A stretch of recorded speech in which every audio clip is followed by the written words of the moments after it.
পৃথিবী যেমন আছে তেমনি ঠিকই রবে,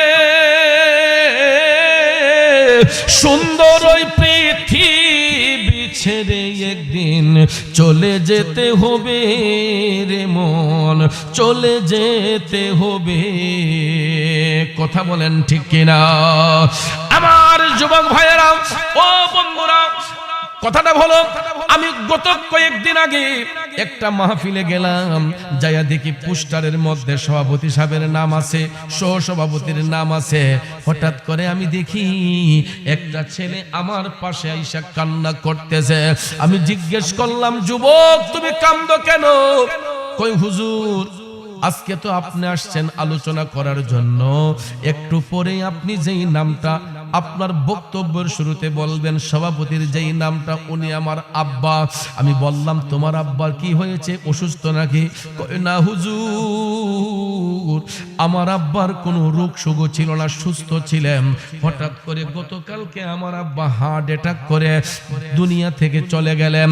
বন্ধুরা আমার, বাবাজিরা, পোস্টারের মধ্যে নাম লেখা হয়েছে তিনি মাহফিলের সভাপতিত্ব করবেন, কিন্তু দেখা যায় মাহফিলের আগের দিনই এই সভাপতি দুনিয়া ছেড়ে অন্ধকার কবরে। তাইলে বলুন, মৃত্যুর কোনো গ্যারান্টি আসেনি?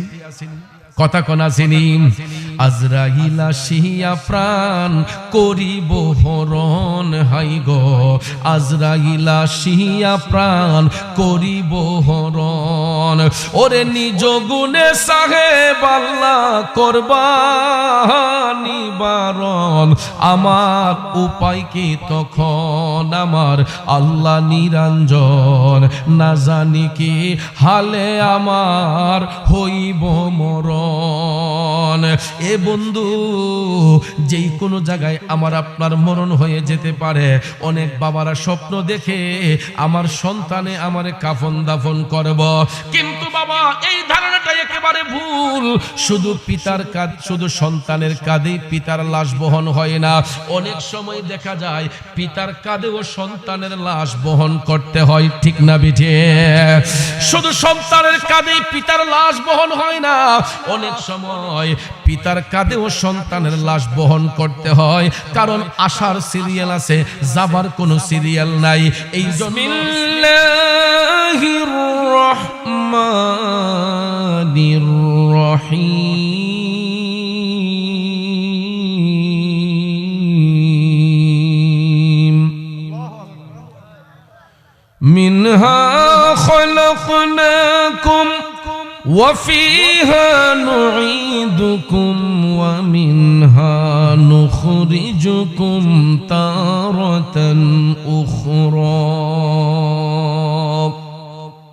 صدق الله العظيم وصدق رسوله النبي الحبيب الكريم ونحن على ذلك من الشاهدين والشاكرين والحمد لله رب العالمين ربي صل وسلم وبارك عليهم হারিয়ে যাব একদিন আমি রব না ভুবনে চিরদিন হারিয়ে যাব একদিন আমি রব না ভুবনে চিরদিন ক্ষমা করে দিও তোমরা আমায় ভুল করে থাকি যদি কোনো দিন হারিয়ে যাব একদিন আমি রব না ভুবনে চিরদিন। উপস্থিত ঐতিহ্যবাহী ব্রাহ্মণবাড়িয়া জেলার নবীনগর উপজেলাধীন মালাই উত্তরপাড়া জাবালে নূর জামি মসজিদ ও হাফিজিয়া মাদ্রাসা সংলগ্ন ময়দানে উত্তরপাড়া যুব সমাজ ও প্রবাসী ভাইদের উদ্যোগে প্রতি বছরে নিয়ে আয়োজিত আজকের এই সপ্তম বার্ষিক ওয়াজ ও দোয়ার মাহফিল 2026 ইংরেজি সনের সম্মানিত সভাপতি উত্তরপাড়া জাবালে নূর জামে মসজিদ কমিটির সভাপতি কাজী মোহাম্মদ শরীফউদ্দিন সাহেব। আজকের প্রধান অতিথি বিশিষ্ট ব্যবসায়ী জনাব নজরুল ইসলাম নজু ভাই। আজকের প্রধান মেহমান অত্র এলাকার কৃতি সন্তান জননেতা মোহাম্মদ কাজী হেলাল সাহেব। বিশেষ অতিথি জনাব মোহাম্মদ হিমেল সরকার। আজকের প্রধান বক্তা বিশেষ আকর্ষণ আমন্ত্রিত উলামায়ে কেরামের মধ্যে যাদের নাম পোস্টারে এসেছে প্রত্যেকের নাম নেওয়াটা বিশেষ প্রয়োজন। একাধিক নাম থাকার কারণে সবার নাম উল্লেখ করতে না পারলেও শ্রেণীভেদে সকলের প্রতি আন্তরিক স্নেহ শ্রদ্ধা ভালোবাসা রইল। মাহফিল পরিচালনায় হাফেজ হযরত মাওলানা মুফতি জামিল আহমদ সালেহী সাহেব, সার্বিক সহযোগিতায় জনাব মোহাম্মদ ফারুক চৌধুরী সহ উপস্থিত ওলামায়ে কেরাম, শ্রদ্ধেয় মুরব্বিয়ানে কেরাম, যুবক ভাইয়েরা, ছাত্র ভাইয়েরা, পর্দানিশীন মা বোনেরা, সকলের প্রতি আবার আন্তরিক সালাম। আসসালামু আলাইকুম ওয়া রাহমাতুল্লাহি ওয়া বারাকাতুহু। রব্বুল ইজ্জতের আলিশান দরবারে লাখো কোটি শুকর গুজার করার পর প্রিয় নবী সরকারে দু আলম নূরে মুজাসসাম মুহাম্মদুর রাসূলুল্লাহ সাল্লাল্লাহু তাআলা আলাইহি ওয়াসাল্লামের শানে নাতে মুস্তাফা দুরুদে মুস্তাফা সাল্লাল্লাহু আলাইহি ওয়াসাল্লাম পরিবেশন করে আপনাদের খেদমতে মহাগ্রন্থ আল কোরআনুল কারীমের 20 নম্বর সূরা তাহার 53 নম্বর আয়াতে পাক তেলাওয়াত করেছি। খুব অল্প সময়ে আয়াতে পাকের মূল অর্থ তাফসীরের ভাষায় কিছু আলোচনা এসেছে, এইগুলো উপস্থাপন করে মিলাদ শরীফ হবে। পরবর্তী উলামায়ে কেরাম তাশরীফ আনবেন, ওনাদের নসিহতপূর্ণ বয়ানের মাধ্যমে শেষ মোনাজাত পরিচালিত হবে। আমরা যেন শেষ মোনাজাত দিয়ে আপন আপন বাড়িতে যেতে পারি। আল্লাহ পাক যেন শেষ পর্যন্ত আমাদেরকে বসার সুযোগ দান করেন। আমরা বলি আমিন। আর একটু জবান খুলে বলি আমিন। ভাইয়েরা আমার, একটু আওয়াজ করে বলতে হবে, হায়াতের মালিক কে? মৌতের মালিক কে? ইজ্জতের মালিক, সম্মানের মালিক, সব কিছুর মালিক। এটা মুখে বলা সহজ, বাস্তবে অনেক কঠিন। মুখ দিয়ে আমরা সবাই বলি যে সব কিছুর মালিক আল্লাহ। এটা জানা সত্ত্বেও এই সমাজের মধ্যে কিছু কিছু মানুষের একটু টাকা পয়সা হয়ে গেলে, কিছু জায়গা জমি হয়ে গেলে দেখবেন অহংকারের বশীভূতে কিছু কিছু মানুষ বলে যে আমি 5 কানি জায়গার মালিক, আমি 10 বিঘা জমির মালিক, আমি 4টা বাড়ির মালিক, কেউ কয় আমি 4টা গাড়ির মালিক। একটু গর্বের সহিত, অহংকারের সহিত, আছে না? আসলে কি মালিক আমরা নাকি আল্লাহ? জোরে বলেন কে? আমরা বলি আল্লাহ, কিন্তু তকব্বরের বশীভূতে অনেকে বলি আমি এতটার মালিক, এই কিছুর মালিক। আসলে ভাইয়ের আমার, আমরা কেউ এগুলোর মালিক নয়।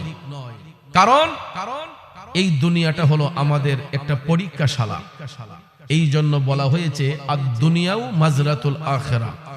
দুনিয়াটা হচ্ছে আখিরাতের একটা পরীক্ষাশালা। যদিও আল্লাহ তাআলা কাউকে সুখে রাখেন, কাউকে দুঃখে রাখেন, এটা পরীক্ষার অন্তর্ভুক্ত। ঠিক না বেঠিক? ধন সম্পদ এক হাতে চিরস্থায়ী হয় না। কিছু কিছু মানুষ দেখবেন ধনবান ব্যক্তি, এরা রাস্তার ভিখারি হয়ে যায়। কিছু কিছু ব্যক্তি রাস্তার ভিখারি ছিল, এরা দেখবেন অনেক কোটি কোটি টাকার মালিক হয়ে যায়। আসলে এটা আমরা যদিও মুখে মুখে বলি, এটা আল্লাহ তাআলা সূরা আল ইমরানে স্পষ্ট করে বলে দিয়েছেন, কুলিল্লাহুম্মা মালিকাল মুলকি তুতিল মুলকা মান তাশা ওয়া তানজিউল মুলকা মিম্মান তাশা। আল্লাহ কয়, ও হাবিব, আপনি জগৎবাসীরে জানাইয়া দেন সমস্ত রাজ্যের মালিক একমাত্র আমি আল্লাহ। আমি চাইলে রাজত্ব দিতে পারি, আমি চাইলেই কারো থেকে রাজত্ব কেড়ে নিতে পারি। ক্ষমতা কার? এই জন্য কবি বলেছেন, তুমি রাখো কি বা মারো, এই দয়া করো, থাকিতে যেন তোমায় না ভুলি, তুমি রাখো কি বা মারো এই দয়া করো, থাকিতে যেন তোমায় না ভুলি। বন্ধু, সুখে হোক দুঃখে হোক সর্বাবস্থায় মহান আল্লাহর শুকরিয়া আদায় করতে হবে, কারণ এই দুনিয়াটা আমার আপনার জন্য চিরস্থায়ী নয়। এই দুনিয়া ছেড়ে যখন আমরা চলে যাব, শুধু 3 টুকরা সাদা মার্কিন কাপড় ছাড়া আমার আপনার সঙ্গে দুনিয়া থেকে আর কিছু যাবে না। আর যেই জিনিসটা আমাদের সম্বল হবে, এটা হলো আমাদের নেক আমল এবং আমাদের ঈমান। কথা বলেন ঠিক কিনা? ঈমান এবং নেক আমল, এছাড়া দুনিয়া থেকে যেই জিনিসটুকু যাবে শুধুমাত্র দোকানের 3.5 টুকরো মার্কিন কাপড়। এই কাপড়টার রং হবে কি? জোরে বলেন, রং হবে কি? কাপড়টার রং হবে সাদা। বন্ধুরা আমার, কিন্তু বর্তমানে দুনিয়ার মধ্যে চলাফেরা করতে যাইয়া আমরা দেখবেন কত রং বেরঙের কাপড় পরে। এই যে কারো গায়ের কাপড় কালো, কারোটা জলপাই, কারোটা লাল, কারোটা বেগুনি, কারোটা হলুদ, ভ্যারাইটিস কালারের কাপড় পইরা দুনিয়ার মধ্যে আমরা চলাফেরা করি। দামের মধ্যে দেখবেন কত তফাৎ। কারো গায়ের পোশাকের দাম 500 টাকা, কারোটা 1000 টাকা, কারোটা 2000, 3000, 5000, 10,000, 20,000, 50,000, 1 লাখ, 2 লাখ। এর চাইতো দুনিয়াতে কাপড়ের দাম আছে না নাই? বন্ধুরে, যত দামি পোশাক আমরা পরি না কেন, সমাজপতি বলেন, শিল্পপতি বলেন, ধনী বলেন, গরিব বলেন, যেই কোনো শ্রেণীর লোক যদি মারা যায়, মৃত্যু হওয়ার পরে ওই ব্যক্তিটাকে যখন আপন দেশে পাঠানো হইব, শিল্পপতির জন্য যেই কাপড় হবে, রাস্তার ভিখারির জন্য একই রঙের কাপড় হবে। দামের মধ্যে কোনো আহামরি বেশ কম আসেনি, দামের মধ্যে এতটা তফাৎ হবে না।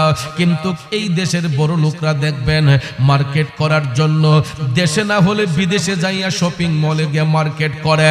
কিন্তু বাজান, লোকটা যদি মারা যায়, ওই ভদ্রলোকের কাফনের কাপড় কেনার জন্য রাজধানী ঢাকা যেতে হবে না, বাঙ্গনার বাজারটাই যথেষ্ট।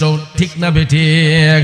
রাজধানী ঢাকা যেতে হবে না, ব্রাহ্মণবাড়িয়া যেতে হয় না, কুমিল্লা সদরে যেতে হয় না, কোম্পানিগঞ্জ যেতে হবে না, আপনাদের পার্শ্ববর্তী বাঙ্গনা বাজারটাই যথেষ্ট। কথা বলেন ঠিক কিনা? এখানে গেলে দেখবেন দোকানের মধ্যে সুন্দর করে রাখা আছে 3 টুকরো পুরুষের জন্য সাদা মার্কিন কাপড়, মহিলা যদি মারা যায় 5 টুকরো সাদা মার্কিন কাপড়। কথা বলেন ঠিক কিনা? এ নবীর প্রেমিকেরা, দামের মধ্যে আহামরি ব্যবধান হবে না। হয়তো কোম্পানির তারতম্য অনুসারে গজ পিসে 10 টাকা, 20 টাকা, 100 টাকা, 200 টাকা এদিক সেদিক হতে পারে, কিন্তু আহামরি দামের মধ্যে কোনো ব্যবধান হবে না। এই জন্য বন্ধু, ওই আপন দেশটা কিন্তু আমার আপনার সবার জন্য অপেক্ষা করতেছে। ঠিক কিনা কোন? পাটি নাই রে, বালিশ নাই রে, নাই বাতি,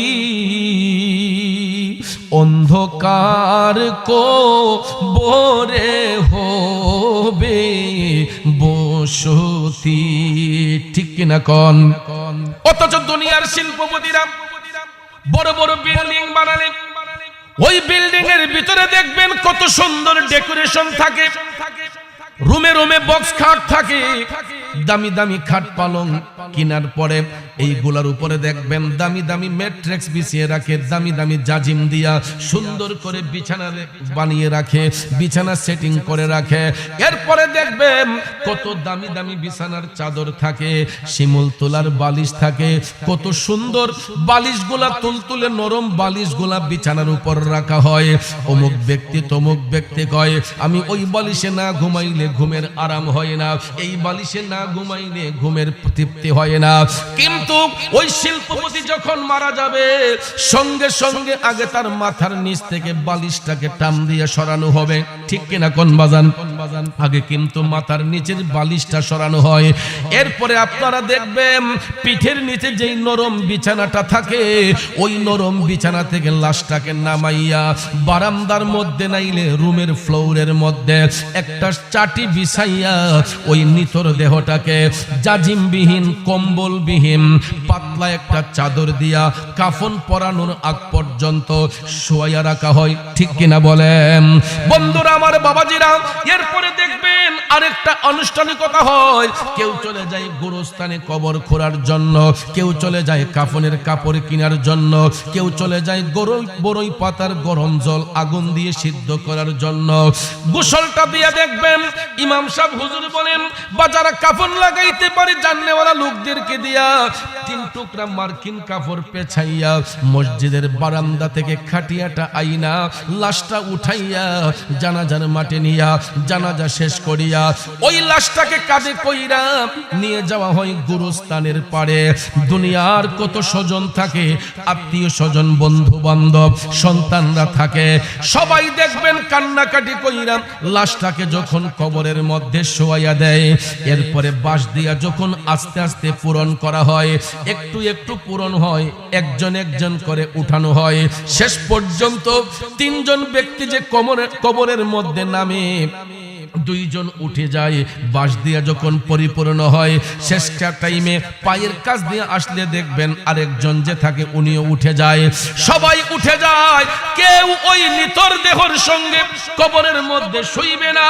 এ বন্ধুরা, বাবাজিরা, বাঁশ দিয়া যখন পরিপূর্ণ করা হয় কবরটাকে ঘোর অন্ধকার করার জন্য, তখন দেখবেন তার উপরে আবার চাষ দেওয়া হয়, পলিথিন দেওয়া হয়, নাইলে কলা পাতা দিয়ে ছিদ্রটা বন্ধ করিয়া 2 পাশের মাটি টাইনা টাইনা টাইনা কবরটাকে একদম ঘোর অন্ধকার বানানো হয়। 40 কদম দূরে আসার পরেই ইমাম সাহেব হুজুর কয় একবার সূরা ফাতিহা, 3 বার সূরা ইখলাস দুরূদ সালামের মাধ্যমে মুনাজাত দিয়া যার যার মতো করে বাড়িতে চলে যায়। এ বন্ধু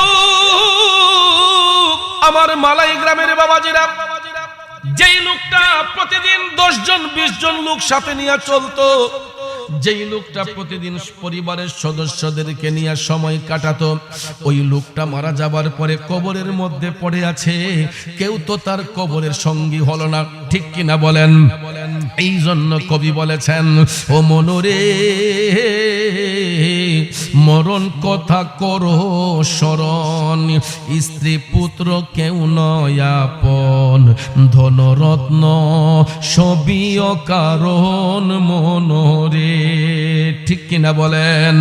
ও ভাই, তুই মরিলে সঙ্গের সাথী হইবে না একজন, সেগেন কইরে পাগল মন, একবার ভাবলে না রে তোর হইব রে মরণ। কথা বলেন ঠিক কিনা?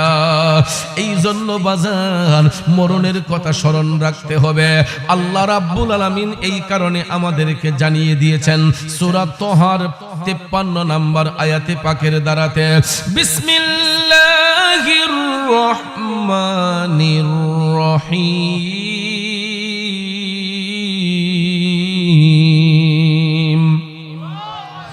মিনহা খলাকনাকুম ওয়া ফিহা নুঈদুকুম ওয়া মিনহা নুখরিজুকুম তারাতান উখরা। জোরে বলুন ঘোষণাটা কার? আল্লাহ বলেন, হে বান্দারা শুনে রাখো, জেনে রাখো, আমি যেখান থেকে তোমাদেরকে সৃষ্টি করেছি আবার সেখানে তোমাদেরকে পাঠাবো, শেষ বিচারে আবার ওই জায়গা থেকে তোমাদেরকে উত্তোলন করব।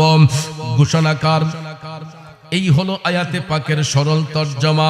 আল্লাহ বলেছেন যেখান থেকে তোমাদেরকে সৃষ্টি করা হয়েছে সেই জায়গাতে আবার পাঠানো হবে, শেষ বিচারে ওখান থেকে আবার উঠানো হবে। বন্ধুরা, এই আয়াতে পাকের তাফসীর করতে যাইয়া জগৎ বিখ্যাত তাফসীর রুহুল বয়ান প্রমাণ করেছে এখানে 3টা স্টেপের আলোচনা এসেছে।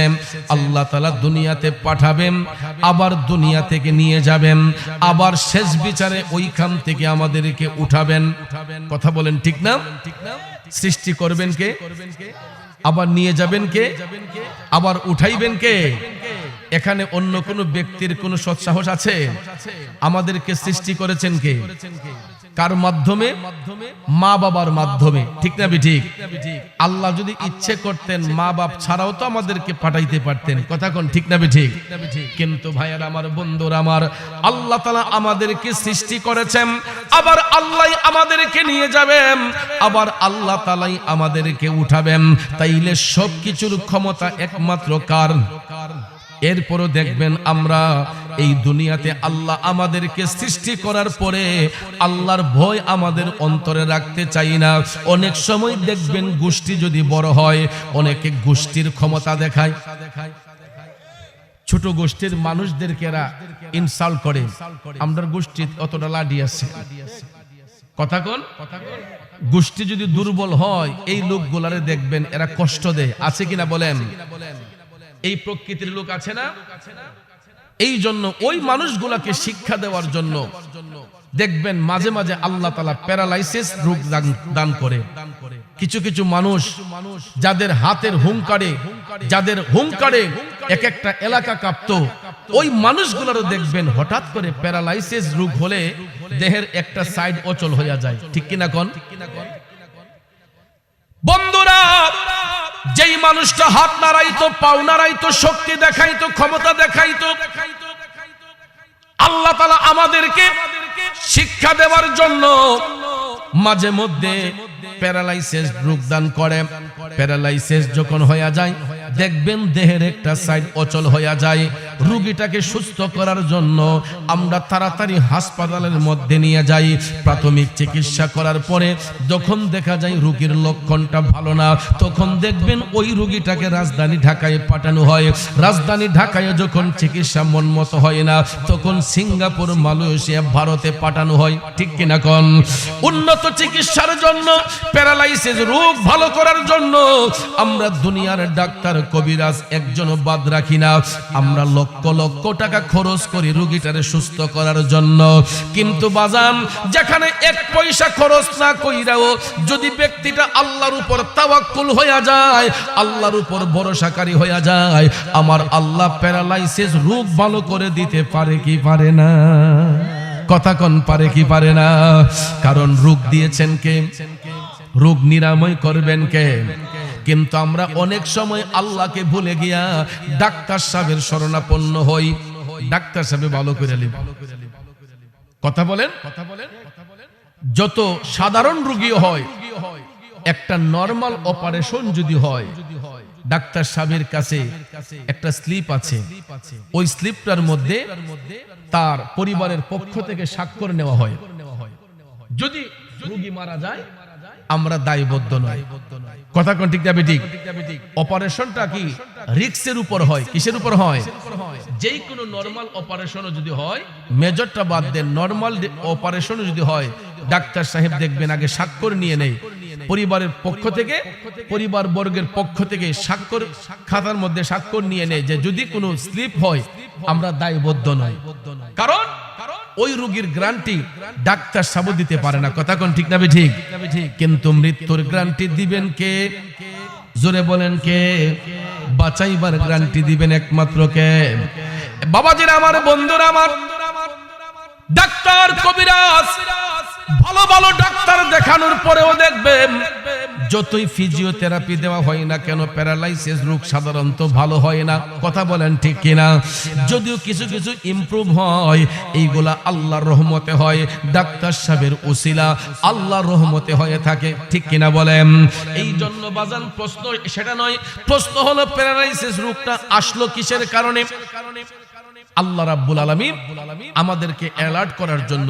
এই যে দেখেন একজন ভদ্রলোক এখন বললেন যে মাহফিলে লোক কম, দোকানপাটে লোকের অভাব নাই। কথা বলেন? ওই যে আমি শুনে ফেলছি কথাটা, ভদ্রলোক বলেছেন যে চায়ের দোকানে লোকের অভাব নাই, দোকানপাটে লোকের অভাব নাই, কিন্তু মাহফিলের প্যান্ডেলটা খালি। আমরা মনে করি কি যে বড় হুজুর 10টার পরে বসবে, তখন ভালো ওয়াজ করবে, আর আগের হুজুররা এটা চিল্লাচিল্লি করে যাইব গা, বড় হুজুরের ওয়াজটা শুনবো। আপনারা বলেন, ছোট হুজুর বলেন, মাঝারি হুজুর বলেন, বড় হুজুর বলেন, কোরআন হাদিসের বাহিরে কেউ কথা বলবেন? আসরের পরে যেই হুজুর ওয়াজ করবেন উনিও কোরআন হাদিসের ওয়াজ করবেন। মাগরিবের পরে যেই হুজুর ওয়াজ করবেন কোরআন সুন্নাহর বয়ান করবেন। এশারের পরে যেই হুজুর ওয়াজ করবেন কোরআন সুন্নাহর বয়ান করবেন। শেষ পর্যন্ত যত আলোচনা হবে সমস্ত হুজুররা আপনার কি করবেন? যে কোরআন সুন্নাহর বয়ান করবেন। কথা বলেন ঠিক না বেঠিক? আপনাদের কি কষ্ট হচ্ছে? বাবাজিরা আমার, বন্ধুরা আমার, গভীর মনোযোগ। যেই কথাটা বলতে চেয়েছিলাম, কোরআন সুন্নাহর আলোচনা হচ্ছে, নবী প্রেমের বাগান সাজানো হয়েছে, কিন্তু দেখেন এখানে লোকের অভাব। লোকগুলা চায়ের দোকানে আড্ডা মারতেছে। আপনারা বলেন তো, মৃত্যুর ফেরেশতা মালাকুল মউত আজরাইল এই মুহূর্তে জান্নাতের বাগানে আমার আপনার জান কবজ করতে পারে কি পারে না? আমরা যদিও কিছু মানুষ অপরাধী, কিছু মানুষ যদি আমাদের ভুল ত্রুটি থাইকা থাকে, যদি জান্নাতের বাগানে আমাদের মরণ হয়, এই মরণটা দামি না অদামি? সকালবেলা মানুষে বলবে, আহ এত চমৎকার একটা মরণ হইছে নবীর বাগানে বৈশা। কথা কোন ঠিক না বেঠিক? চায়ের দোকানে যদি কেউ মৃত্যু হয়, রাস্তাঘাটে হাঁটার সময় যদি কেউ মরণ হয়, খোদাই না করুক, মানুষে বলবে যে আরে অমুক অমুকের ফুটটা বা অমুক শাস্ত্রলভীরা মরে গেছে। ঠিক না বেঠিক? ফতোভীরা মরে রইছে। তাইলে ওই মরণটা দামি না নবীর বাগানে বৈশা মরলে দামি? নবীর বাগানে বৈশা যদি মরণ হয়ে যায়, কারণ দেখেন একদিন আগেও এটা হয়তো কোনো চারা ছিল, কোনো মাঠ ছিল, কিন্তু এই যতটুক জায়গা নিয়ে এখন প্যান্ডেল করা হয়েছে, ভাইয়ারা আমার, এই জায়গাটা এত দামি হয়েছে, এটা বেহেশতের বাগান হয়েছে। আজকে আপনারা লক্ষ্য করে দেখেন, নবী প্রেমের বাগান সাজানোর কারণে আজকে এই প্যান্ডেলের কাপড়গুলা দামি হয়ে গেছে, মাইকটা দামি হয়ে গেছে, মানুষগুলাও দামি হয়ে গেছে। ঠিক না? আপনারা রাগ কইরেন না। এখানে যারা আমরা বসছি ওই মানুষগুলাই আমরা যাত্রা পালা গানের শ্রোতা হই, ওই মানুষগুলাই ঈদগার মাঠে মুসল্লি হই, ওই মানুষগুলাই মসজিদের জুম্মার দিনে মুসল্লি হই, ওয়াক্তের নামাজের মুসল্লি হই। আবার এই লোকগুলোই দেখা যায় গানের আসরে গিয়ে সামনে বৈশা নাচানাচিও করি। তাইলে গানের আসরে গেলে আমাদের সম্মান বাড়বে না কমবে? নবীর বাগানে আসলে আমাদের সম্মান বাড়ে না কমবে? তাহলে দেখেন এই সামিয়ানাগুলা, এগুলা কত বিয়ে বাড়িতে যায়, কত ডিজে গানের পার্টিতে যায়। এই যে মাইক ব্যবসায়ীর ভাইয়েরা, এদের সাউন্ড সিস্টেম গুলা কত বিয়ে বাড়িতে যায়, কত ডিজে গানের পার্টিতে যায়। ওইখানে গেলে কি তারা দামি হয়? ওইখানে গেলে সে ব্যবসায়িক হিসেবে যায়, ব্যবসা করে চলে আসে, কিন্তু আজকে তার ব্যবসাটাও দামি হয়ে গেছে। কথা কোন ঠিক না বেঠিক? কারণ এই বক্স গুলা দামি হয়েছে, কাপড় গুলা দামি হয়েছে, মানুষগুলা দামি হয়েছে। কিসের কারণে? নবী প্রেমের বাগান সাজানোর কারণে। কথা বলেন ঠিক না বেঠিক? এই জন্য ভাইয়ের আমার, ভালো কাজের মধ্যে লোক থাকে কম, মন্দ কাজে লোকের কোনো অভাব নাই। কিন্তু মুসলমান মনে রাখবেন, দুনিয়াটা চিরস্থায়ী নয়। 60, 70, 80, 100, 150 এর চাইতে বেশি দুনিয়ার জিন্দেগি নয়। আল্লাহ বলে, বান্দা আমি তোমাকে যেখান থেকে সৃষ্টি করেছি আবার সেখানে পাঠাবো, শেষ বিচারে ওই জায়গা থেকে আবার তোমাদেরকে উঠাইব। এই জন্য বাজান, এই গাছ বৃক্ষ তরুলতা দালান কোটা কিছুই থাকবে না। কুল্লু মান আলাইহা ফান। আল্লাহু আকবার কম। আল্লাহ বলেছেন সব কিছু ধ্বংস হয়ে যাবে, বিলীন হয়ে যাবে, অর্থাৎ গোটা পৃথিবীটা হাসরের মাঠ হয়ে যাবে। যেই দিন কিয়ামত সংগঠিত হবে, ওই দিন কোনো ঘর বাড়ি থাকবে না, গাছপালা থাকবে না, দালান কোঠা থাকবে না, মার্কেট থাকবে না, দোকানপাট থাকবে না, গোটা পৃথিবীটা হাসরের ময়দান হয়ে যাবে। ওই দিন ভাইয়ের আমার, বন্ধুরা আমার, রাসূল বলেছেন নিজ নিজ জায়গা থেকে, আপন আপন কবর থেকে আল্লাহ রাব্বুল আলামিন সবাইকে উঠাবে। উঠাইবার সময় ওই মুহূর্তে কারো গায়ে কোনো কাপড় থাকবে না। কি থাকবে না? নারী বলেন, পুরুষ বলেন, হাসরের মাঠে যখন আল্লাহ তাআলা উঠাইবেন, রাসূল বলেছেন কারো গায়ে কোনো কাপড় থাকবে না। নারী পুরুষ উভয় উলঙ্গ হইয়া হাসরের ময়দানে উত্তোলন হবে। আম্মা জান আয়েশা সিদ্দিকা রাদিয়াল্লাহু তাআলা আনহা বললেন, নবী গো, সবার যদি কাপড় না থাকে, উলঙ্গ হইয়া যদি নারী পুরুষ সবাই একসাথে উঠে, ইয়া রাসূলুল্লাহ কেউ কি কারো দিকে তাকাইতে পারবে? এই কথাটা বলতে না বলতেই আমার দয়াল নবী টপ টপ করে চোখের পানি ছেড়ে কান্না শুরু করে দিয়ে বললেন, প্রাণের আয়েশা রে, ও প্রাণের আয়েশা, হাসরের মাঠ এমন একটা মাঠ রে আয়েশা, যেই মাঠের মধ্যে কেউ কারোর দিকে তাকাইবে দূরের কথা, নিজ নিজ লজ্জাস্থানের দিকে তাকাইবার পর্যন্ত কোন শক্তি ওই দিন থাকবে, দৃষ্টি থাকবে উপরের দিকে। কোন দিকে? সবার দৃষ্টি থাকবে আসমানের দিকে। নারী পুরুষ কারো গায়ে কোনো কাপড় থাকবে না। আমার রাসূল বলেন, ডাইনে বামে তাকাইবে দূরের কথা, মানুষ তার আপন লজ্জাস্থানের দিকে পর্যন্ত ওই দিন তাকাইবার কোনো সুযোগ পাবে না। কারণ সবাই সেই দিন আল্লাহর কুদরতি আদালতের আসামি হয়ে যাবে। ঠিক কিনা কম? ওই দিন সবাই আল্লাহর কুদরতি আদালতের আসামি, সবার দৃষ্টি থাকবে আসমানের দিকে। আর রাসূল বলেছেন, আপন আপন কর্ম অনুসারে যদি কোনো ব্যক্তি জাহান্নামী হয়, আমার আল্লাহ ওই ব্যক্তিদের মাথার আদাত উপরে, 3 ইঞ্চি উপরে, মাথা থেকে 3 ইঞ্চি উপরে যেই সূর্যটা আমরা এই জমিন থেকে দেখতে পাই, সূর্যের উল্টো পিঠের তাপ আমাদের গায়ের মধ্যে আইসা লাগে। বর্তমানে সূর্যের উল্টো পিঠের তাপটা আমার আপনার গায়ে লাগে। রাসূল বলেছেন, হাসরের মাঠে কিয়ামত যেদিন সংগঠিত হবে, ওই দিন জাহান্নামী ব্যক্তিদের মাথার মাত্র 3 ইঞ্চি উপরে, সূর্যের উল্টো পিঠ নয়, বাউ পিঠটাকে আল্লাহ ধরে রাখবে। আর ওই জাহান্নামী ব্যক্তিরা আপন আপন ঘামের মধ্যে ডুবে থাকবে। সূর্যের তাপটা যখন তাদের মাথার মধ্যে পড়বে, এখন তো অনেক দূর থেকে, প্রায় 9.5 লক্ষ মাইল দূর থেকে সূর্যের উল্টো পিঠের তাপ আমার আপনার গায়ের মধ্যে লাগে। বিজ্ঞানীরা গবেষণা করে দেখছে যে জমিন থেকে 9.5 লক্ষ মাইল উপর থেকে উল্টো পিঠের তাপটা আমাদের গায়ে লাগে। এরপরে দেখবেন চৈত্র মাসে এই রোদের তীব্র তাপটা যখন শরীরে লাগে, আমাদের শরীরে কাপড় রাখতে মন চায় না, শরীরটা জ্বালা পোড়া করে। কথা কোন ঠিক না? কিন্তু আমার নবী বলছেন, হাসরের মাঠে যেই দিন কিয়ামত সংগঠিত হইব, ওই দিন জাহান্নামী ব্যক্তিদের মাথার মাত্র 3 ইঞ্চি পরিমাণ দূরে সূর্যের উল্টো পিঠ নয়, বরঞ্চ বাউ পিঠটাকে আমার আল্লাহ ধরে রাখবে। আর ওই মাথার মগজটা বাতের ফ্যান যেরকম ঠকবক ঠকবক করে, সূর্যের তাপে মানুষের মাথার মগজগুলা বাতের ফ্যানের মতো ঠকবক ঠকবক করবে। বন্ধুরা আমার, বাবাজিরা, ওই ঘাম যখন ঝরতে থাকবে, রাসূল বলেছেন প্রত্যেকটা মানুষ আপন আপন ঘামের মধ্যে ডুবে থাকবে। তাদের কানের লতি পর্যন্ত আপন আপন ঘামের মধ্যে মানুষ ডুবে থাকবে। ওই দিন কেউ ডাইনে বামে তাকাতে পারবে না। সবার মধ্যে একটাই হেজিটেশন থাকবে, সবাই মধ্যে একটাই টেনশন থাকবে, আমরা কিভাবে ফুলসিরাতের পুলটা পার হব। কারণ ওই হাসরের ময়দানে বিচার কার্য করার পরে ফুলসিরাতের পুল অতিক্রম করে কিন্তু জান্নাতে প্রবেশ করতে হয়। ঠিক না বেঠি?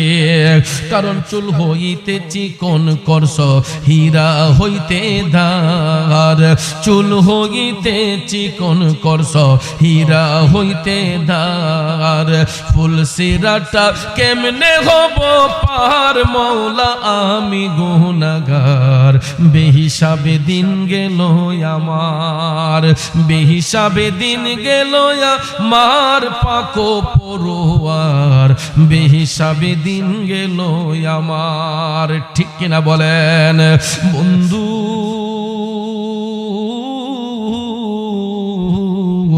একটু ভাইবা দেখেন তো, সকাল থেকে এই পর্যন্ত এই 24 ঘন্টার ভিতরে আমরা কয়টা ভালো কাজ করেছি, কয়টা মন্দ কাজ করেছি, কয়টা ভালো কাজ করেছি, কয়টা মন্দ কাজ করেছি, এটা একটু কম্পেয়ার কইরা জীবনের ডায়েরিটা একটু হিসাব করবেন, জীবনের ডায়েরিটাকে একটু মিলাইয়া দেখবেন। আমরা এইটুকু হায়াত, আমরা এই বয়সে যতটুকু হায়াত পাইলাম, আমাদের জীবনের ডায়েরিটা হিসাব করলে দেখা যাবে আমাদের গুনার পাল্লাটাই ভারী হবে, নেকের পাল্লা হালকা হবে। ঠিক না বেঠিক? কারণ পাপ করতে করতে আমাদের দিলটাকে আমরা পাষাণ বানিয়ে ফেলেছি। পাপ করতে করতে আমাদের দিল পাষাণ হয়ে গেছে। আর দিল যখন পাষাণ হয়ে যায়, ওই মানুষগুলা চোখ দিয়ে পানি আসে না, মানুষ মানুষকে হত্যা করতে দ্বিধা করে না, মানুষ মানুষের সঙ্গে প্রতারণা করতে দ্বিধা করে না। এই জন্য বন্ধুরে,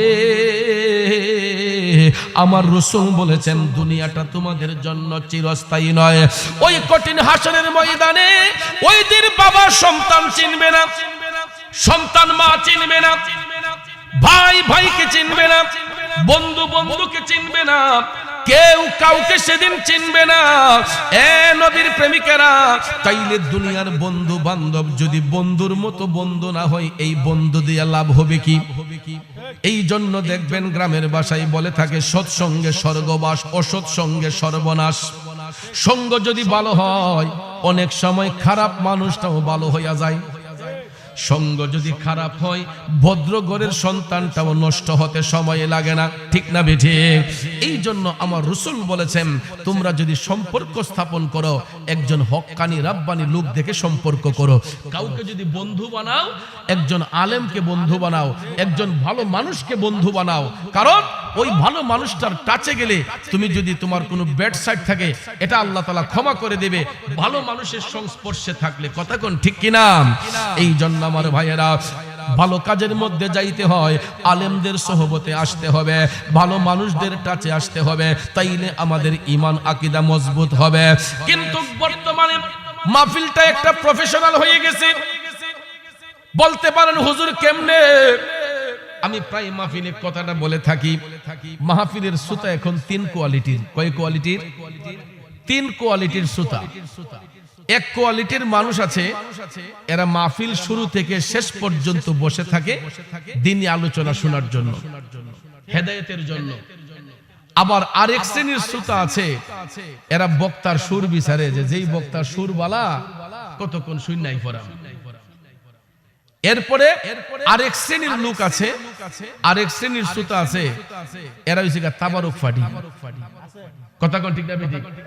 ইডি বিচারে যে মাহফিলে বিরিয়ানি বা খিচুড়ি আসেনি, তখন ইডা চিন্তা কইরা এরা ওই সার দোকানে বইসা মোবাইলে সক্কা মক্কা খেললা। যেই তাবারুকের সময় হুজুর যখন কিয়ামে দাঁড়াই যাবো গা, তখন দেখবেন ঠেল্লা টুল্লা ঠুল্লা টুল্লা একবারে সামনের কাতারের মুসল্লি। কথা কোন ঠিক না বেঠিক? এই সময় দেখা যায় আর প্যান্ডেলে কোনো জায়গাই নাই, শ্রোতার অভাব নাই। কথা বলেন ঠিক না বেঠিক? আপনারা বলেন তাবারুক খাওয়া কি এটা বরকত না? অবশ্যই বরকত। আমার গাউসে পাক বলেছেন, মিলাদ মাহফিল শেষে যে তাবারুক বন্টন হয়, এটা 41টা রোগের ওষুধ হয়ে যায়। সুবহানাল্লাহ বলেন। তাহলে তাবারুক খাওয়াটাও কিন্তু নিয়ামতের জিনিস। কিন্তু মেহনতে যদি পরিশ্রম না কইরা গিয়া গিরস্তে কয় যে আমার বেতন দেন, এটা কি জায়েজ জীবনী? কামলা যদি কাম না কইরা গিয়া কয় আমারে ইয়া দেন, পারিশ্রমিক দেন, এটা কি যুক্তিগত হইল? আপনারা বলেন। আর পরিশ্রম করার পরে যদি কোন ব্যক্তি যদি পারিশ্রমিক চায়, তখন গৃহস্থ কি খুশি হইয়া দিব না বেজার হইয়া দিব? আরে নবীর প্রেমিকেরা, আমাদের মধ্যে যদি নেক আমল না থাকে, আমাদের তাকওয়া যদি মজবুত না থাকে, ঈমান যদি মজবুত না থাকে, আল্লাহ দিব কেমনে? শুধু তাবারুক তো শুধু খাইলেই হবে না। এই তাবারুকটা কাদের জন্য? যারা নেককার সালেহীন বান্দারা, যারা দ্বীনি আলোচনা শুনবে, কোরআন সুন্নাহর বয়ান শুনবে, পরিশেষে তাদেরকে এই নিয়ামত বন্টন করা হবে, ঠিক না বেঠিক? এই জন্য ভাইয়েরা আমার, বন্ধুরা আমার, মাহফিল শুনতে হবে হেদায়েতের জন্য, মাহফিল করতে হবে হেদায়েতের জন্য, ঠিক কিনা বলেন? কারণ এই পৃথিবী যেমন আছে তেমনি ঠিকই রবে, সুন্দর ওই পৃথিবী ছেড়ে একদিন চলে যেতে হবে রে মন, চলে যেতে হবে। কথা বলেন ঠিক কিনা? আমার যুবক ভাইয়েরা, ও বন্ধুরা, কথাটা হলো, আমি গত কয়েকদিন আগে একটা মাহফিলে গেলাম, যাইয়া দেখি পোস্টারের মধ্যে সভাপতি সাহেবের নাম আছে, সহ সভাপতির নাম আছে। হঠাৎ করে আমি দেখি একটা ছেলে আমার পাশে আইসা কান্না করতেছে। আমি জিজ্ঞেস করলাম, যুবক তুমি কান্দো কেন? কই হুজুর, আজকে তো আপনি আসছেন আলোচনা করার জন্য, একটু পরে আপনি যেই নামটা আপনার বক্তব্যের শুরুতে বলবেন, সভাপতির যেই নামটা, উনি আমার আব্বা। আমি বললাম, তোমার আব্বার কি হয়েছে, অসুস্থ নাকি? কয় না হুজুর, আমার আব্বার কোনো রোগ শোক ছিল না, সুস্থ ছিলেন। হঠাৎ করে গতকালকে আমার আব্বা হার্ট অ্যাটাক করে দুনিয়া থেকে চলে গেলেন। বন্ধুরা আমার, বাবাজিরা, পোস্টারের মধ্যে নাম লেখা হয়েছে তিনি মাহফিলের সভাপতিত্ব করবেন, কিন্তু দেখা যায় মাহফিলের আগের দিনই এই সভাপতি দুনিয়া ছেড়ে অন্ধকার কবরে। তাইলে বলুন, মৃত্যুর কোনো গ্যারান্টি আসেনি? কথা কোন আসেনি?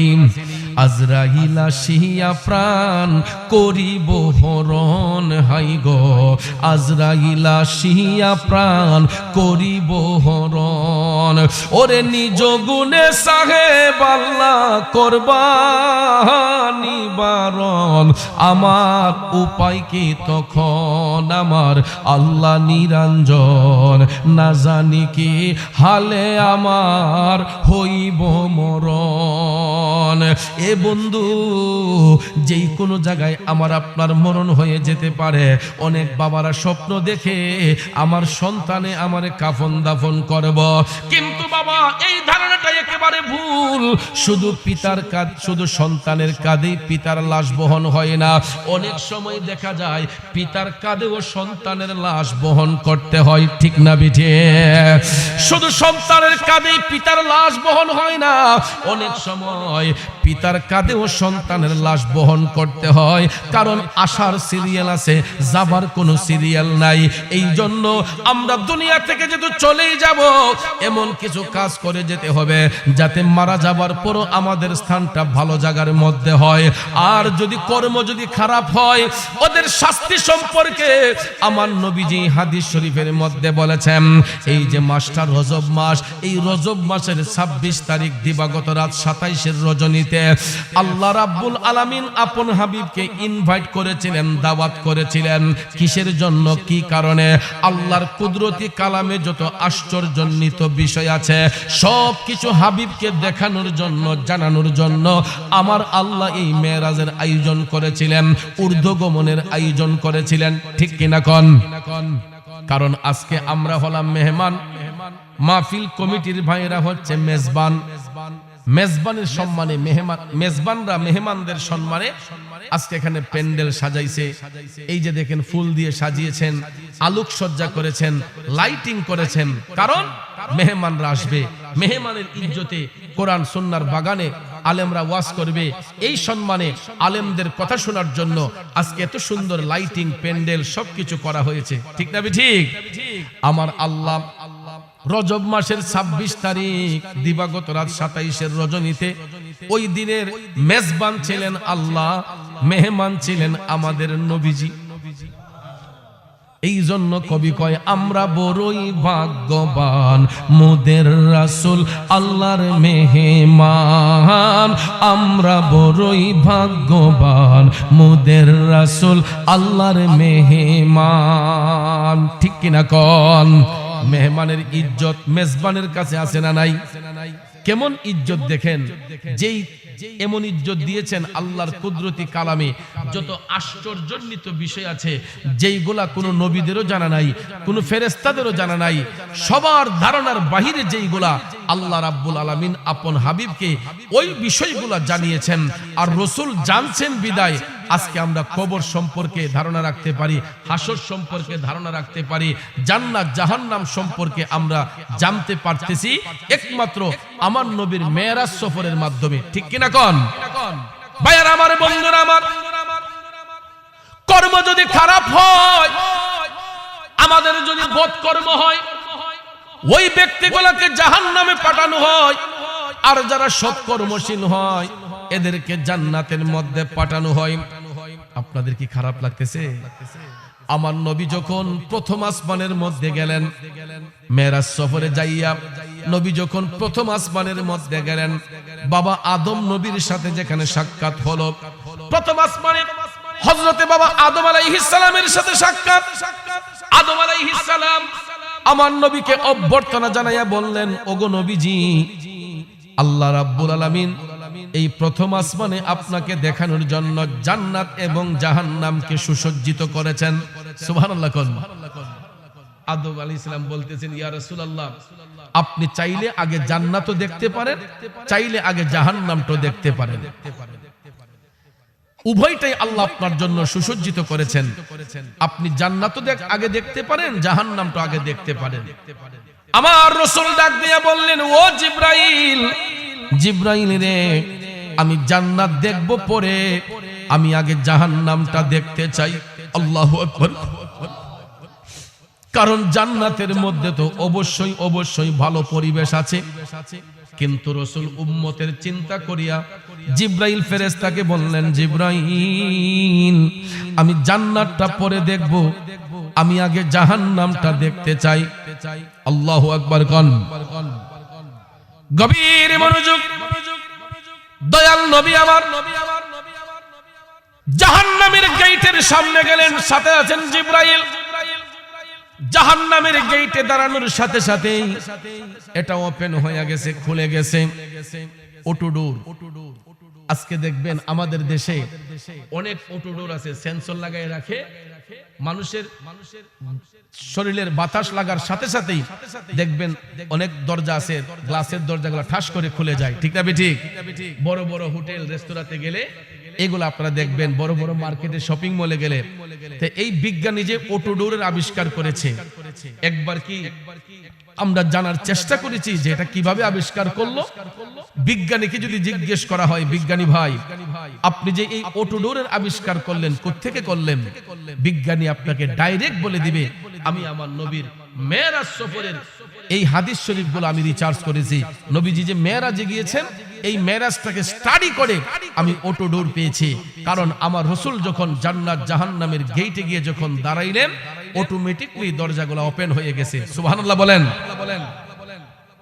গভীর মনোযোগ।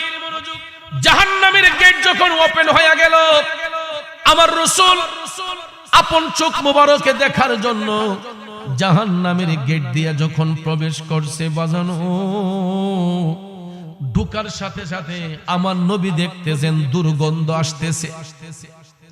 দুর্গন্ধ পাইয়া হঠাৎ করে আমার রাসূল দেখতেছেন কিছু কিছু লোক দেখা যাচ্ছে, এদের পাগুলা উপর দিকে, মাথাগুলা নিচের দিকে, এবং এদের মাথার মধ্যে আমার আল্লাহ অগ্নির তাপ দিচ্ছেন, আগুনের তাপ দিচ্ছেন। ভাইয়ার আমার আপনার শরীরটা কিন্তু তৈলাক্ত শরীর। ঠিক না ঠিক? আমাদেরকে কিন্তু আল্লাহ তাআলা সৃষ্টি করেছেন লুৎফের দ্বারাতে। কিসের দ্বারাতে?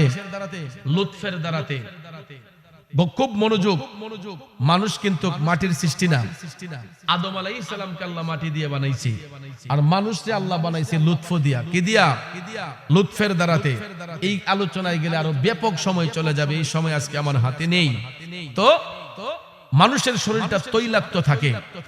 আপনি দেখবেন একটু ঘাইমা গেলে বা শীতের দিনে যদি শরীরটা একটু ঘামে, তখন দেখবেন মুখের মধ্যে দেখবেন তেল তেল ভাব। ঠিক না ঠিক? এরপরে শ্মশানে যারা চিতা দেয়, হিন্দু যারা শ্মশানে মানুষ মারা গেলে চিতা দেয়, দেখবেন এই লাশগুলা যখন আগুন দিয়ে পুরায়, ঠাস ঠাস করে শব্দ হয়। ঠিক না ঠিক? কারণ আবার আপনি দেখবেন আগুনের মধ্যে তেল ছাইরা দিলে, তেল যদি আগুনের মধ্যে ছাইরা দেন, দেখবেন এটা ভটভট ভটভট একটা শব্দ হয়। কথা কোন ঠিক না ঠিক? তো রাসূল দেখতেছেন কিছু কিছু লোক দেখা যাচ্ছে জাহান্নামে, এদের পাগুলা উপর দিকে, মাথাটা নিচ দিকে, এবং নিচে জাহান্নামের আগুন দিয়ে আল্লাহ তাদের মাথায় তাপ দিচ্ছেন। এদের মাথার মগজ গইলা যখন আগুনের মধ্যে পড়ে, তখন এই আগুনটা লাফায় আর উপর দিকে উঠে। দয়াল নবী আমার টপ টপ করে চোখের পানি ছেনে কান্না শুরু করলেন। জিবরাইল আলাইহিস সালাম ডাক দিয়া কই, ইয়া রাসূলুল্লাহ, নবী গো, ওগো মায়ের নবীজি, এরা হলো আপনার উম্মতের মধ্যে একদল লোক নবী গো, এরা মসজিদের পাশ দিয়ে হেঁটে যেত, কিন্তু মসজিদের মধ্যে প্রবেশ করত না। নাউজুবিল্লাহ কইতেন না? এমন এমন লোক আমাদের দেশে আসেনি? মুয়াজ্জিন সাহেব যদি কয় হাইয়া আলাস সালাহ, মুসল্লি কয় তাড়াতাড়ি মসজিদের দ্বার থেকে ফালা। ঠিক না ঠিক? দেখবেন কিছু কিছু লোক আজানের সময় ছাত্রীদের বাঁকা কইরা কাঁদে, তাদের কেউ না দেখে। মসজিদের পাশ দিয়ে একটা গেলে ছাত্রীদের বেহা কইরা যদি মসজিদ তার চোখ না পড়ে, মসজিদের পাশ দিয়ে দেখবেন রুই 60টা জায়গা আও নামাজ আদায় না, আইতাছি। আবার কোন কোন সময় অনেক মানুষের নামাজের দিকে আহ্বান করলে আমার শরীরটা ফাঁক না, কাপড়টা ফাঁক না। কথা কোন ঠিক না ঠিক? এই অজুহাত দিয়া আমাদের দেশে অনেক মুসল্লি নামাজ কাজা করে ফেলে। ভাইয়ের আমার, বন্ধুরা আমার, এই অজুহাত হাসরের ময়দানে কোনো কাজে আসবে না। কথা কোন ঠিক না ঠিক? মসজিদের মধ্যে আজান হচ্ছে, হাইয়া আলাস সালাম, আসো নামাজের দিকে আসো, নামাজের দিকে আসো। মুয়াজ্জিন সাহেব একবার নয়, দুইবার নয়, দৈনিক 5 বার মসজিদের মাইকে আমাদেরকে ডাক দিয়ে বলতেছে, ও মুসল্লি, হাইয়া আলাস সালাহ, আই নামাজ কে লিয়ে আসো, নামাজের দিকে আসো। কিন্তু দেখবেন মুসল্লিরা মসজিদের দ্বার দিয়ে হাইটা যায়, এরপর আল্লাহর ঘর মসজিদে প্রবেশ করতে চায় না।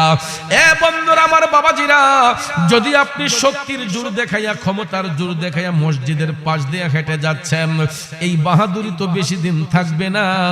আপনি বাহাদুরিটা কয়দিন দেখাইবেন?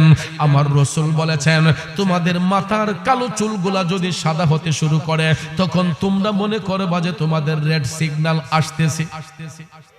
যে সিগন্যাল, মাথার কালো চুলগুলা যখন সাদা হতে শুরু করবে, রাসূল বলছেন তোমাদের মরণের ঘন্টা বাজতেছে। কিছু কিছু সাদা দাড়িওয়ালা লোক আমি দেখছি চায়ের দোকানে বৈশা এই টেলিভিশনটার দিকে চাইয়া দিচ্ছে, আসেনি বাজান। অথচ মসজিদে জামাত চলছে, আমার চাচা মসজিদে আসার সময় হয় না, চার দোকানে বৈশা আড্ডা মারতেছেন, বাজে কাজ করতেছেন। অনেক সময় দেখবেন নামাজও পড়তো না, শাস্ত্রলো বইয়া, কোন হুজুরে পাঞ্জাবি লাম্বা, কুন্ডা বাইটা, এই সমস্ত গিবত চায়ের দোকানে বসে, বিভিন্ন জায়গায় বসে আমরা করতে পছন্দ করি। এরপরেও নিজেকে শুধরাতে আমরা পছন্দ করি না, নিজেকে শুধরাতে চেষ্টা করি না। কথা বলেন ঠিক কিনা? আমার নবী দেখতেছেন ওই লোকগুলাকে জাহান্নামের মধ্যে, পাগুলা উপর দিকে, মাথাটা নিচ দিকে, আল্লাহ রাব্বুল আলামিন অগ্নির তাপ দিচ্ছেন। জিবরাইল আলাইহিস সালাম বলেন, নবী গো, এরা আপনার উম্মতের মধ্যে একদল লোক, এরা নামাজ পড়তো না, এরা নামাজ কাজা করত। আমি চ্যালেঞ্জ করে এখনো বলতে পারবো, আমার মাহফিলে যেই শ্রোতারা আসছেন, আপনাদের মধ্যে অনেকেই আজকে এশারের নামাজটা কাজা হয়েছে। কষ্ট হইছে? আজকে আপনাদের অনেকেরই মাগরিব কাজা হয়েছে, আসর কাজা হয়েছে, জোহর কাজা হয়েছে। ফজরের কথার কি ভাই বলবো, লজ্জা লাগে। ঠিক না ঠিক? আমার বাবাজিরা, শুধু একদিন নয়, দিন কি দিন, মাস কি মাস আমরা নামাজ কাজা করতেছি। কিন্তু এই যে রজবের মাস, আমার নবী যে মেরাজ শরীফের মধ্যে গেলেন, সেখানে যাইয়াও রাসূল উম্মতকে ভুলে নাই। আমার মওলা পাকের দিদার কইরা, মওলা পাকের সাথে দিদার কইরা রাসূল উম্মতকে ভুলেন নাই। উম্মতের গুনার বোঝা হালকা করার জন্য আমার নবী নামাজ এবং রোজা নিয়ে আসছিলেন। ঠিক কিনা কোন? এই জন্য রাসূল বলেছেন, উম্মত রে, হাসরের মাঠে আল্লাহ যেই দিন বিচার করবে, সবার আগে বান্দার কাছ থেকে নামাজের হিসাব চাইব। কিসের হিসাব? হাসরের মাঠে আল্লাহ বান্দার কাছে সবচেয়ে আগে নামাজের হিসাব চাইব। যে আমি তো 82 বার তোমাদেরকে আদেশ করেছি, আকিমুস সালাহ, তোমরা সালাত কায়েম করো, তোমরা সালাত কায়েম করো। এখন বলবেন, হুজুর, সালাতের তো এক শব্দ কায়েম, সালাতের এক শব্দ জিকির, সালাতের এক শব্দ নামাজ। নামাজ কথাটা কোরআনে পাকে নাই। হ্যাঁ, আসলে নাই, কিন্তু সালাতের কথা আসছে। সালাতের একটা অর্থই হলো নামাজ। নামাজ হলো ফার্সি শব্দ, সালাত হলো আরবি শব্দ। কথাটা কি বুঝে আসছে ভাইয়ের আমার, বন্ধুরা আমার? এই জন্য সালাতের আবিধানিক অর্থই হলো নামাজ। নামাজের অর্থ সালাত। সালাতের আরেক শব্দ মওলাকে স্মরণ করা, জিকির, অর্থাৎ সালাতের এক শব্দ জিকির, জিকির মানে কি মৌলার স্মরণ, সালাতের এক শব্দ কায়েম, সালাতের এক শব্দ নামাজ। এই সালাতের বিভিন্ন অর্থ আছে, কিন্তু আমরা যে রুকু করি, সিজদা করি, আমরা যে নামাজে কেরাত পড়ি, ওই শিক্ষাটা আমাদেরকে দেওয়ার জন্যই আল্লাহ রাব্বুল আলামিন হাবিব নবী মুস্তাফা সাল্লাল্লাহু আলাইহি ওয়াসাল্লামকে এই বিশ্বভুবনে পাঠিয়েছেন। কথা কোন ঠিক কিনা? এই জন্য ভাইয়েরা আমার, বন্ধুরা আমার, আল্লাহর হাবিব সাল্লাল্লাহু আলাইহি ওয়াসাল্লাম আমাকে আপনাকে নামাজের শিক্ষা দিয়েছেন। কিভাবে আমরা ফরজ পড়ব, কত রাকাত ওয়াজিব পড়ব, কত রাকাত সুন্নত পড়ব, কত রাকাত নফল পড়ব, এই শিক্ষা আল্লাহ তাআলা দেন নাই, এই শিক্ষা দিয়েছেন আমাদেরকে নবীজি। আল্লাহ শুধু আদেশ করেছেন আকিমুস সালাহ, একবার নয়, দুইবার নয়, কোরআনে পাকে 82 বার আল্লাহ তাআলা এই আদেশ জারি করে দিয়েছেন। তাহলে মুসলমান হিসেবে অন্তত নামাজ পড়া আমাদের দরকার আছে না নাই? ইসলাম শিক্ষার 3টা স্তর। কয়টা? ইসলাম শিক্ষার 3টা স্তর। একটা হলো প্রাথমিক স্তর, একটা মাধ্যমিক স্তর, একটা উচ্চতর স্তর। কথাটা বুঝে আসছে? ইসলাম শিক্ষার স্তর কয়টা? 3টা। একটা হলো প্রাথমিক, একটা মাধ্যমিক, একটা উচ্চতর। তো ইসলামের প্রাথমিক স্তরের যে শিক্ষাটা, এটা হলো নামাজ, রোজা, তাসবিহ, তাহলিল, হজ, যাকাত, ঢিলা, কুলুব, অর্থাৎ দৈনন্দিন জীবনে চলতে গিয়া যেই আমলগুলো আমাদের দরকার, এটা স্কুলের ছাত্রের জন্য যেমন, মাদ্রাসার ছাত্রের জন্য তেমন, কৃষক দিনমজুরের জন্য যেমন, অফিস আদালতের সরকারি কর্মকর্তাদের জন্য তেমন। কথা কোন ঠিক না বেঠিক? অর্থাৎ সর্বশ্রেণী সর্বমহলের জন্য ইসলামের প্রাথমিক শিক্ষা নেওয়াটা জরুরি। যেই কারণে দেখবেন এখানে যারা আমরা আসছি, আমরা সবাই মক্তবে পড়ছি না? কথা কোন? ইসলাম শিক্ষা নেওয়ার জন্য, প্রাথমিক স্তরের শিক্ষাটা নেওয়ার জন্য আমরা মক্তবে ভর্তি হয়েছি ছোটবেলায়। আমরা প্রাথমিক স্তরের শিক্ষা গ্রহণের জন্য আমরা মক্তবের মধ্যে গিয়ে হুজুরের কাছ থেকে এই দোয়া কালামগুলা শিখেছি, নামাজের নিয়তগুলা শিখেছি। এরপরও যদি মুসল্লি মসজিদমুখী না হয়, তাহলে এদের শাস্তি সম্পর্কে রাসূল বলেছেন, আমি জাহান্নাম দেখতে যখন গিয়েছি তখন দেখেছি অনেক মানুষের পাগুলা উপরে, মাথাটা নিচে, তাদের মাথার মধ্যে অগ্নির তাপ দেয়া হচ্ছে। চুলার মধ্যে পাক করলে যেরকম ঠকবক করে তাদের মাথার মগজগুলা গলে গলে আগুনের মধ্যে পড়ে, জাহান্নামের আগুনে, আর ওই আগুনগুলা লাফাইয়া লাফাইয়া উপর দিকে উঠে। জোরে কন্না নাউজুবিল্লাহ।